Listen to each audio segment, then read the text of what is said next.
নিজের একটা সুন্দর বাড়ি বানানোর স্বপ্ন সবার থাকে, আর আমরা সবাই সেই বাড়ির জন্য বেছে নিই সবচেয়ে সেরা জিনিসগুলোকে। কিন্তু এইসবের মধ্যে আমরা ভুলে যাই ড্যাম্পের কথা। অনেক সময় এটাও ভেবে নিই নতুন বাড়িতে ড্যাম্প পড়বে না, অথবা যখন পড়বে তখন সারিয়ে নেব। বলে রাখি, ৮০ থেকে ৯০% নতুন বাড়ি বানানোর ১ থেকে ১.৫ বছরের মধ্যেই ড্যাম্পের সমস্যা শুরু হতে থাকে। আর ড্যাম্প কিন্তু একবার পড়লে বারবার ফিরে আসে। তাই ড্যাম্প থেকে নিজের বাড়িকে বাঁচানোর একটাই সলিউশন। বাড়ি বানানোর শুরুতেই ব্যবহার করুন স্টার্টফ্লেক্স ওয়াটারপ্রুফিং সলিউশন।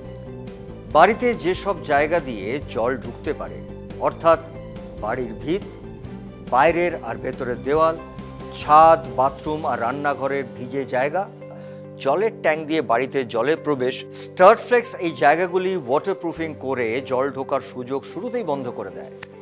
আপনার বাড়ি থাকে ড্যাম্প মুক্ত চিরদিনের জন্য। মনে রাখবেন, স্টার্টফ্লেক্স দেওয়ালে জল ঢুকতেই দেয় না, বাড়িতে ড্যাম্প পড়তেই দেয় না। বাড়ি থাকে সুরক্ষিত চিরদিন।